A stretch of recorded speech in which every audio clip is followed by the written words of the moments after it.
దేశమంతా ఒకేసారి పార్లమెంట్ ఎలక్షన్లు వచ్చేసరికి టికెట్లు రాని లీడర్లు టికెట్ల కోసం ప్రయత్నాలు చేసుకుంటున్నారు, టికెట్లు వచ్చిన లీడర్లు ప్రచారాలు చేసుకుంటున్నారు.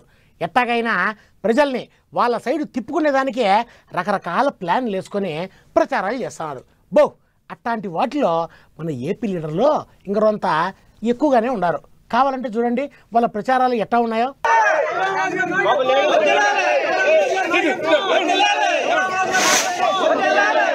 మంచో చెడో మన గురించి నలుగురు మాట్లాడుకోవాలి, 100 మందిని మనకెల్లా మలుపుకోవాలి, 1000 ఓట్లు ఎక్కువ పడేటట్టు చూసుకోవాలి అన్నట్టే నడుస్తున్నాయి ఇప్పుడు ఏపీల లీడర్ల ప్రచారాలు.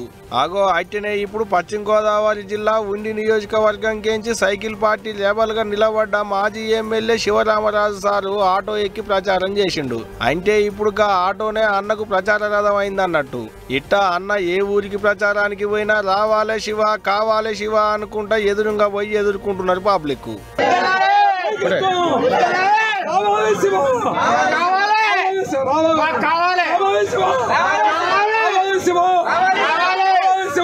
ఆగో ఇన్నరా ఎట్ట నినాదాలు చేస్తున్నారో, రావాలి శివ కావాలి శివ అనుకుంటా నినాదాలు చేస్తున్నారు. అన్న ఆటోలో ఎక్కి నిలబడ్డా కిందికి దిగి నడుస్తున్నా పబ్లిక్ పూలు చల్లుతున్నారు. అమ్మలక్కలు నెత్తిన పూలు చల్లి దీవెనార్తులు ఇస్తున్నారు. ఆఖరికి పూలు కూడా పసుపు రంగులనే ఉన్నాయి కదా. ఇగో ఇట్ట ప్రచారానికి పోయిన కాడల్లా అన్న కూడా అంతే అమ్మలక్కలతోని పబ్లిక్ తోని మాట్లాడుకుంటా మంచి షెడ్డలు అన్ని అరుచుకుంటున్నాడు. ఏదైతే గాని ఆటోని ప్రచార రథం చేసుకొని ఆటోలెక్కి ప్రచారం చేసుడే ఇచ్చంతరంగా ఉన్నది పోండ్రి.